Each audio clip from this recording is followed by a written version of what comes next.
Hello students, last lecture में हमने law of demand, exceptions ये सब कर लिए थे। आज हम लोग जो क्वेश्चन करने जा रहे हैं that is rational of law of demand.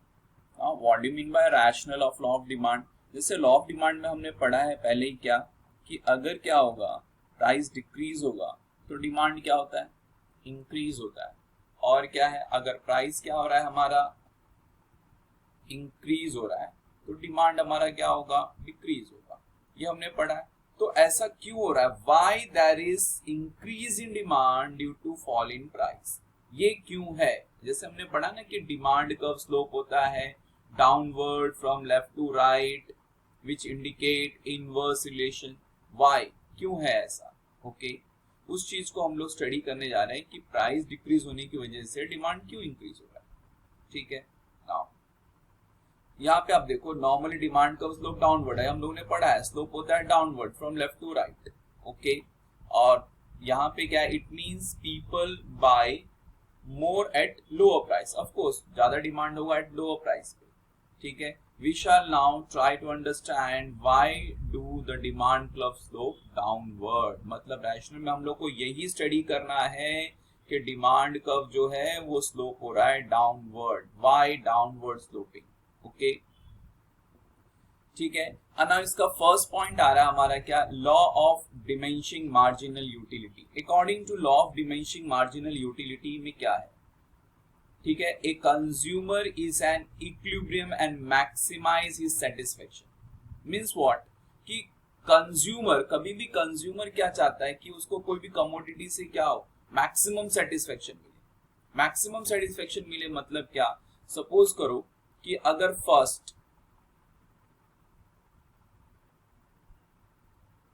अगर आप फर्स्ट एप्पल क्या करोगे, फर्स्ट एप्पल कंज्यूम करोगे तो जितनी यूटिलिटी आपको फर्स्ट, जितना सेटिस्फेक्शन फर्स्ट वाले से मिलेगा, क्या आपको उतना सेकंड वाले से मिलेगा? क्या नहीं मिलेगा। थर्ड वाले से मिलेगा? क्या नहीं, और भी कम मिलेगा। अगर देखो फर्स्ट एप्पल आपने परचेस किया कितने का, 30 रुपीज का। अब तो सेकंड एप्पल आप परचेस करने के लिए रेडी नहीं हो, क्यों? क्योंकि आपको यहाँ पे क्या मिल चुका है, सेटिस्फेक्शन मिल चुका है।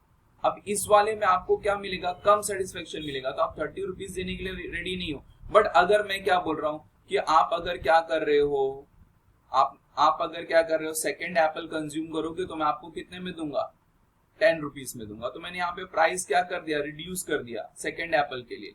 तो आप क्या करोगे, आप सेकंड एप्पल भी क्या करोगे, कंज्यूम कर लोगे। क्यों कंज्यूम किया आपने, क्योंकि प्राइस क्या हो गया, डिक्रीज हो गया। बराबर, प्राइस क्या हुआ हमारा, डिक्रीज हुआ। इसके लिए हम लोग सेकंड एप्पल क्या कर रहे हैं, कंज्यूम कर रहे हैं।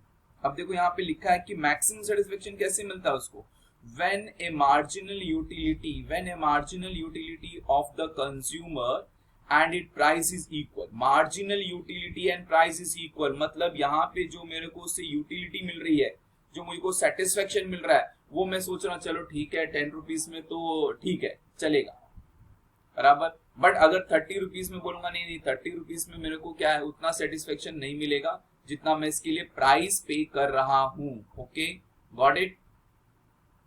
अभी यहाँ देख लो, अगर क्या है यहाँ पे लिखा, according to Marshall the consumer has diminishing marginal utility for each additional unit consume and thereon. मतलब जैसे जैसे कंज्यूम होता जाएगा हमारी यूटिलिटी कम होती जाएगी, बराबर। He will be willingly to pay only less, he will willingly to pay only less pay करेगा for each additional unit, बराबर। क्यों less pay कर रहा है, क्योंकि satisfaction क्या मिल रहा है उसको फर्स्ट कमोडिटी से, फर्स्ट कमोडिटी सेकंड कमोडिटी में satisfaction लेवल क्या है उसका, कम है। for that is the reason he is pay only less amount, he will pay only less amount ही पे कर रहा है, क्योंकि फर्स्ट एप्पल जब कंज्यूम किया तो सेटिस्फेक्शन क्या मिला उसको, ज्यादा मिला। बट सेकंड वाले से उसको सेटिस्फेक्शन उतना नहीं मिलने वाला है, बराबर। ठीक है, audit. Now he to buy additional unit only when the price is lower. कब परचेस करेगा एडिशनल यूनिट, जब प्राइस क्या है, लोअर है। ठीक है, the operation of diminish marginal utility act as a consumer to equalise the utility of a commodity and price. मतलब क्या, इसीलिए डिमांड कर्व क्या होता है, स्लोप होता है। स्टूडेंट ये ध्यान में रखना है आपको, ये आपको ध्यान में रखना है। क्या है यहाँ पे कि स्लोप होता है why, because marginal utility of consumers commodity and it price is equalise. Okay, first point हो गया हमारा। नाउ सेकेंड पॉइंट पढ़ते हैं, that is price effect. Now कभी भी quantity, the decrease in the quantity demand due to what, increase in the price. अगर price increase होगा तो डिमांड हमारा डिक्रीज होगा, ऑफ कोर्स ये हमने पढ़ा है लॉ ऑफ डिमांड, ठीक है। नाउ अभी यहाँ पे ये कौन सा इफेक्ट बताता है हमारा, इट शोज है नेगेटिव इफेक्ट। नेगेटिव इफेक्ट क्यों मालूम है ना, क्योंकि इनवर्स रिलेशन है, ये डिक्रीज हो रहा है, ये इंक्रीज हो रहा है। Okay, now this effect is manifested itself in the form of income effect and substitution effect। अब ना इसको प्राइस इफेक्ट को हम लोग क्या कर सकते हैं, प्राइस इफेक्ट को हम लोग शो कर सकते हैं इन substitution effect and income effect. Now substitution effect किसने एक्सप्लेन किया, it is explain by Hicks and Allen, ठीक है। क्या एक्सप्लेन किया, the law of substitution effect and income effect.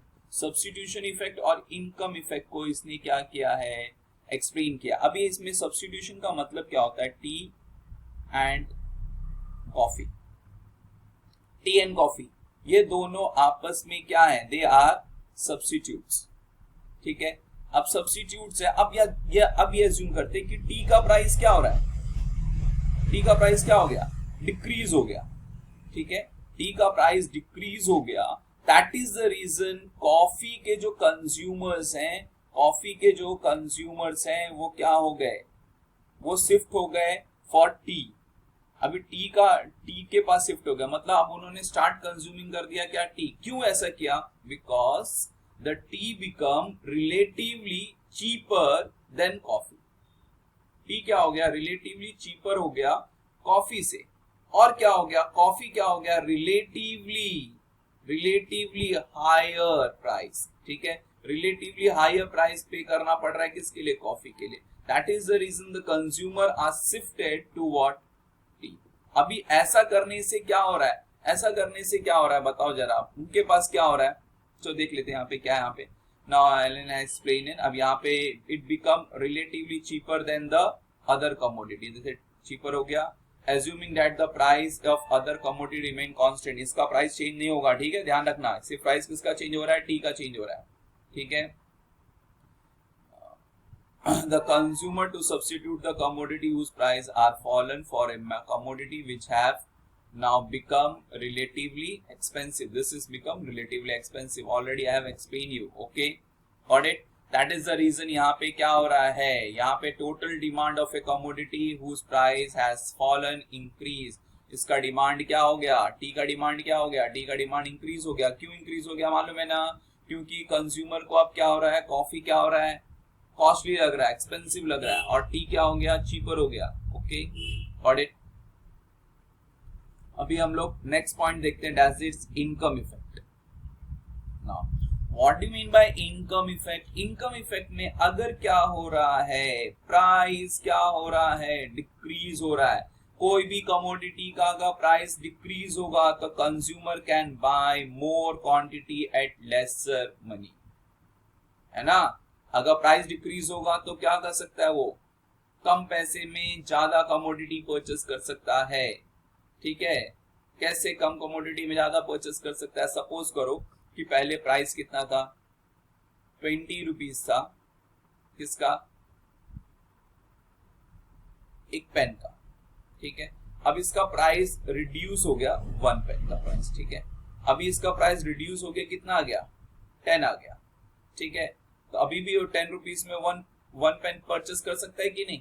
अभी यहाँ पे क्या हो गया, लेस मनी, कितना लेस पे किया इसने, 10 rupees, he have paid 10 rupees less than previous. पहले वो 20 रुपीज पे कर रहा था, अब कितना पे कर रहा है, 10 लेस पे किया, और लेस पेमेंट में उसने क्या किया, सेम कमोडिटी क्या कर लिया, कंज्यूम कर लिया, बराबर। यहाँ consumer can buy same quantity at lesser money और increase the quantity with the same amount, और इंक्रीज अगर 20 रुपीज ही स्पेंड करेगा, सपोज करो he is ready to spend 20 rupees, then he will purchase 2 pen, है ना।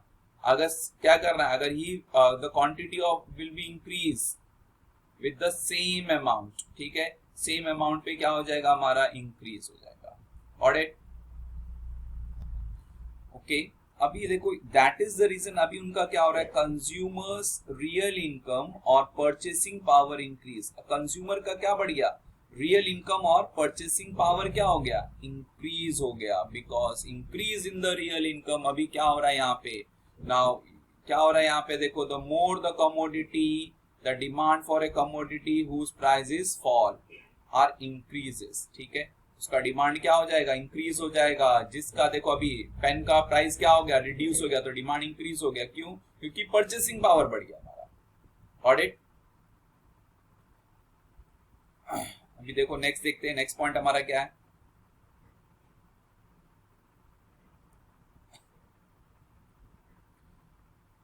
Arrival of new consumers. Arrival of new consumers में क्या होता है, जब प्राइस क्या होगा कमोडिटी का रिड्यूस होगा, प्राइस जब क्या होगा कमोडिटी का रिड्यूस होगा, the consumer start buying, increase हो जाएगा, बराबर। नाउ इंक्रीज हो जाएगा, क्या होता है, इंक्रीज इन द कंज्यूमर्स, ठीक है, कंज्यूमर्स इंक्रीज हो जाएंगे, मतलब कुछ ऐसे कंज्यूमर जो पहले वो कमोडिटी परचेस नहीं कर पा रहे थे, अब वो लोग क्या करेंगे, they start buying that commodity, वो कमोडिटी वो परचेस करना स्टार्ट कर देंगे। देखो अभी who could not afford to buy earlier may now be able to buy it, उसे वो परचेस कर सकते हैं, है ना। गॉट इट, मालूम पड़ा ये। अभी जैसे मैं एक एग्जांपल देता हूं, अभी आईफोन का प्राइस अराउंड 70,000 है, ठीक है, तो कुछ ऐसे कंज्यूमर है कि इसे नहीं परचेस कर सकते। अब ये सपोज करो आईफोन का प्राइस रिड्यूस होके 20,000 आ गया, तो क्या होगा, कुछ कंज्यूमर्स इंक्रीज हो जाएंगे कि नहीं, क्यों, क्योंकि पहले वो लोग क्या थे, अफोर्ड नहीं कर सकते थे, अब वो लोग क्या कर पा रहे हैं, they are able to afford it. Okay, got it. Now next point देखते हैं हम लोग का क्या, डिफरेंट यूजेस। डिफरेंट यूजेस का मतलब क्या, certain commodity have multiple use, ऐसे कुछ कमोडिटीज हैं जिसका मल्टीपल यूज है, एक से ज्यादा यूज हो सकता है। ऐसे कमोडिटीज में क्या होता है, if the price reduce used for varied purpose and demand increase, मतलब ऐसे कमोडिटी जिसका क्या है, जिसका ओके जैसे यहाँ पे देखो एग्जांपल दिया है ओलिव का, ठीक है ना, olive oil can be use for cooking purpose as per as what for cosmetic purpose. अगर क्या होगा, इसका प्राइस अगर इंक्रीज होगा, ठीक है, तो क्या होगा, the price of oil increase can be limited our uses and so the demand can be fall, तो डिमांड इसका क्या होगा, डिक्रीज होगा। मे बी हम लोग कुकिंग पर्पस के लिए यूज ना करें, सिर्फ किसके लिए यूज करें, कॉस्मेटिक पर्पस के लिए यूज करें, बराबर, तो डिमांड डिक्रीज